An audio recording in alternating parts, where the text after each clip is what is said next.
So I want to talk about metric prefixes.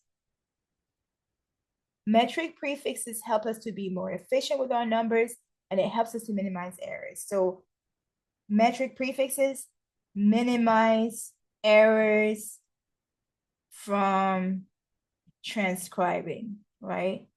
1.312, okay? That's our given number. So we have 1.312 picometers, and we're asked to convert this to meters.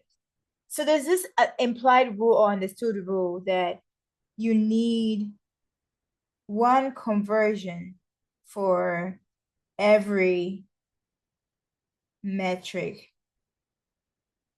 prefix, okay? You just need one conversion, okay? So let's see how this plays out. How do we know what the metric prefix is? I've been asked that before by my students. How do you know? We want to know what the letter stands for. You can skim over this real quick to see what the letters look like. The letters could be, in this case, we have a P and the M, right? So it could be pico for little p, lowercase p, or it could be M, lowercase m, right? Milli. But let's see what it is. Since the metric prefix is a prefix, it's usually written before the base unit. So we have the format of the number would, of course, you'd have your number, right? When you're looking at your given will be in this format. You would have your number, right? Like we have over here, so check. And then you have the prefix, the metric prefix, and then you have your base unit. So our prefix has to come before our base. So that makes M the base. And if M is the base, most likely M here stands for meters.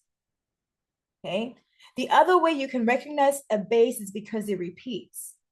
Because the whole point of the conversion is to define the prefix, not the base. We're trying to unpack what the prefix letter stands for, what number the letter is replacing, okay? So over here, we have picometers converting to meters. This is our prefix, obviously, and then our base is meters, okay? So for us to convert, we mentioned earlier, we need one conversion for every metric prefix, right? I'm going to copy the pico here. We know that the letter P is equal to, P stands for 10 power negative 12. Okay, let me write it that way. Yes, pico is 10 power negative 12. So how does that help us convert? It really doesn't. Let's write this in an equality form, right? So the way I like to do that is I like to use P in an equality, 1 picometer, and I'm writing the number 1 because I want to keep it simple when I write my equality. It has to be the number 1, and then the metric prefix that we're trying to unpack or define, and then the base number. So like that. And I write it twice, 1 picometer equal 1 picometer. Okay. Now, when I write it this way, I like the number on the right to be kind of spread out. So 1 picometer. Why am I doing it this way? I'll leave the number on the left intact with the unit. So 1 picometer will remain as is. On the right, I'm unpacking 1 pico. What does 1 pico stand for? I feel like I'm talking about pico de gallo. No, picometer, not de gallo, right? But what does 1 pico stand for? Okay, 1 pico stands for 1 of the 10 power negative 12. So I just converted this number here into scientific notation. 1 times any number is the number, right? So all I did was put it this way. And just like that, we now have a conversion factor. So I just went from the table here to the conversion factor, okay? Next, we're gonna set this up here. Write your given number first, 1.312 picometers. Use your dimension analysis or conversion brackets. Since we have picometers up here on the bottom left, you have to have a number that has picometers in it. That's going to be this part of our conversion, 1 picometer, and that goes with 1 times 10 power negative 12 meters. As far as our units are concerned, the picometers cancel out, and we'll have meters in our answers. So really, that wasn't as bad as we thought, right? Hopefully it wasn't as bad. 1.312 times. Since we're working on scientific notation, right? I have to use parentheses. So open parentheses 1. Now, times 10 power is the same thing as exp, right? And then negative 12. We have a minus here. We don't have negative anywhere. So the minus serves also as a negative. So negative 12, close parentheses. And that should give us our answer, which is what I have here. 1.312 times 10 power negative 12, right? That's what I get for my answer. That wasn't really that bad. Hopefully that wasn't that bad, right? So we'll come back to the calculator when we need it. I have so many tools here. So let's practice. Before we get to this one here, let's practice one more and then we'll get to this example we have here. Okay, let's practice something in between. So let me see if I can add another page here.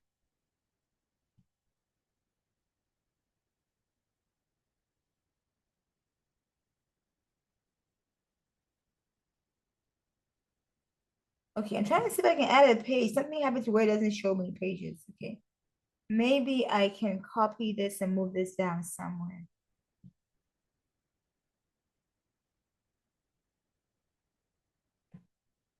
Okay, I'm gonna move this further down. Okay, let's do a different conversion here that where we can practice simple conversions using metric prefixes. So this time I'm going to say we have 9.21. Let's go with hectosecond.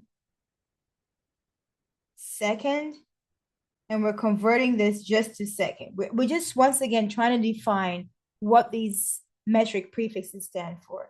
So hopefully you can see the base unit is seconds, is time, and the prefix is hecto, right? Because H stands for hecto. So once again, in our conversion, you're gonna write 1 hectosecond equal 1 hectosecond. You write it twice. 1 hectosecond is the same as 100 seconds because 1 hecto is 100.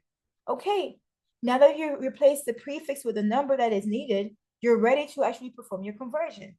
Start with a given number, 9.21 hectoseconds, and then we have our conversion right here. Since we have hectoseconds in the beginning, top left, your bottom right number has to have hectoseconds unit. You're going to use the bottom part right here. Oh, sorry, the left part will go on the bottom. So you have 1 here, you put 100 seconds on top, and these cancel out, bada bing, bada boom. And our answer should be some number in seconds, right? Once you multiply this out, I kept the math simple. You should get 921. We have 3 significant figures here. We have 3 significant figures here. I forgot to mention we have 4 significant figures here. We have 4 significant figures here, and everything should work out, okay? Now we're trying to make this a little bit more exciting. Let's bring in 2 conversions, okay? 1 conversion for every metric prefix to define the value of the letter or the symbol. We're trying to say what this symbol stands for, okay? So in doing so, 1 for every, since we have 2 metric prefixes, how do I know? Once again, if you can identify the base letter, what the letter that comes before the base letter is the prefix. So our given unit has an S. That's common with our desired unit. We have 2 S's. So it's fair to say the S is your base unit, right? This is the base unit, making the mu here, which is micro, the prefix, and the DA here, which is what? Deca, the prefix, okay? So then we're gonna write the conversion for the metric prefixes. The first one will be 1, I'll follow the same process I did before, 1 microsecond equal 1 microsecond. So each micro, right, stands for 0.000001, or 1 times 10 power negative 6. I'm going to write in scientific notation. So I'm going to replace this whole 1 micro with each micro is essentially 1 times 10 power negative 6, correct? Seconds. So each micro stands for 1 times 10 power negative 6. Okay, that defines the first metric prefix. What about the second one? Same thing. 1 DAS equal 1 DAS. Why? I've been asked before, why 1? You want to make this as simple as possible. The goal here is simplicity for accuracy, not to add a burden to already a burdensome process, right? So we're trying to make it simple. We're trying to define what does each deca, right, stand for. When you have 1 deca is the same as 10. So replace the 1 deca on the right with 10 seconds. Of course, 10. Leave the seconds there because we didn't do anything with it. So 1 deca second is the same as 10 seconds. So let me try to consolidate this because I need my space. So let me erase this stuff. Since this is a video, feel free to rewind and go back to what we had before. Let's try to consolidate and bring everything close together, right? This comes over here. That's our first conversion. That goes over there. That's our second conversion. Great. Now we start with our given number. Our given number is 70.5 microseconds. Draw your conversion brackets. Make sure your units match diagonally across. We have microseconds here. So it's 1 microsecond. I'm going to use the first conversion. That's paired with 1 times 10 power negative 6 seconds. Very good. Our second one is what? 10 seconds. Because that's match diagonally across. Is paired with 1 decasecond. Okay? The microsecond cancels out. Second cancels out. And we're left with a number that is decaseconds. Okay? Once again, we're starting with 3 significant figures in our given number. We use the significant figures in your given numbers to round up our answers, round up or down. We don't rely on the conversion factors because there are many different conversion factor combinations that will work out. We want to end up with the same significant figures in our answer. Okay, take 70.5 times 1 times 10 power negative 6 divided by 10, right? So let me bring in my calculator again. 70.5, right? Times open parentheses. Whenever I'm writing out scientific notation, I try to make sure that I'm actually using parentheses. EXP stands for times 10.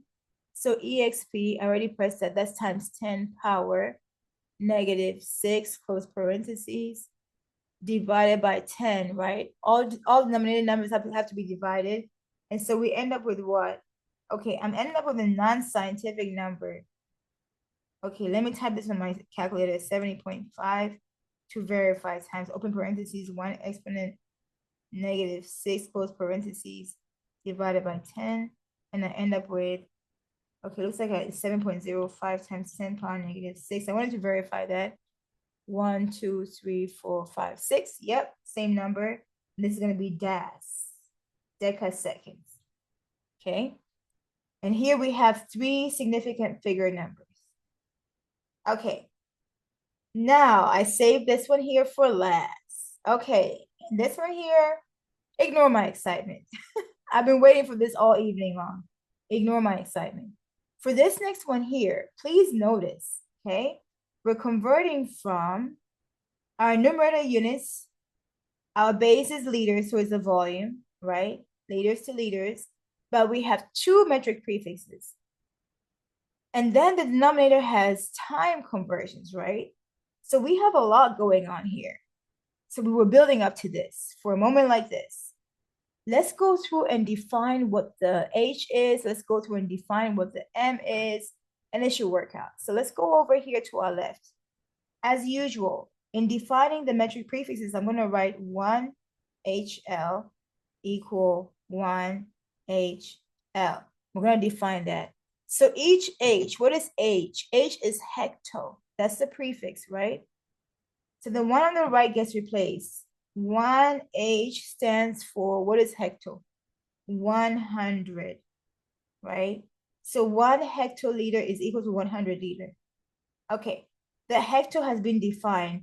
Now let's go ahead and define the M before the L. What is that? Milli, great. So I'm gonna write 1 milliliter equal 1 milliliter.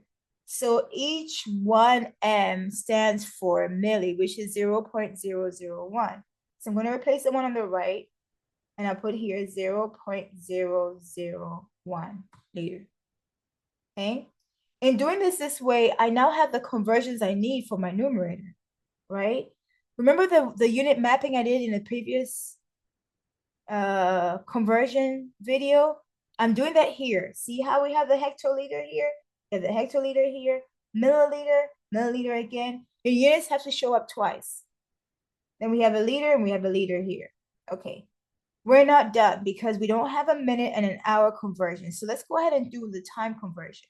In the time conversion, we know that 1 hour has 60 minutes, right?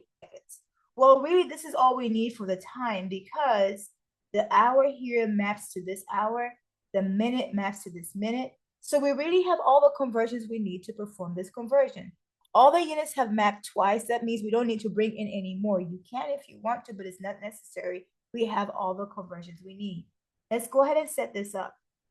I'll set this up properly with 11.75 being the numerator number. It goes with hectoliter. I'm going to put my conversion brackets here. Since I have hectoliter as a numerator, on the bottom right, I have to put the hectoliter. 1 hectoliter, the top number, goes with 100 liters. Okay? My bottom unit here is going to be 1 minute. I almost forgot that part. I got distracted. Okay? I use the top conversion. My next conversion is going to have a liter in it on the bottom right. So I'm going to put here 0.001 liter. And this goes with 1 milliliter. The liter and the liter cancels out. The hectoliter cancel out. So now I have milliliter. I am done with my top conversion. I now have to start my bottom conversion. I've gotten to milliliter. That's the end of the top conversion. Now the bottom one. We have to get rid of minutes and bring in hour. Since I have minute already on the bottom, diagonally across on top, I have to have minutes. Another minute up here. So I'm going to bring in this conversion. I put 60 with the minute. They go together. Then on the bottom, I'll have 1 hour. Okay. Minute and minute cancels out. And now I have hour on the bottom. So before I commit to my math, I want to make sure the unit maps out. If it doesn't work out, there's no point in doing the math, right? Milliliter on top, hour on the bottom. That's what we want, right? Milliliter on top, right here, hour on the bottom. Awesome. Okay, let's see how this works out. Go ahead and do our math. So our math is going to be 11.75 times 100 times 60 divided by 0.001. And what does this give you? Of course, our unit will be milliliters over hour. 11.75 times 100 times 60 divided by 0.001. We always multiply all numerator numbers and then divide denominator numbers. Okay. 7.05 times 10 power 1, 2, 3, 4, 5, 6, 7. 10 power 7. Okay. Ooh, my 7 looks tired. Milliliters over hour. And that's it. It really wasn't that bad. Hopefully it wasn't that bad. Okay.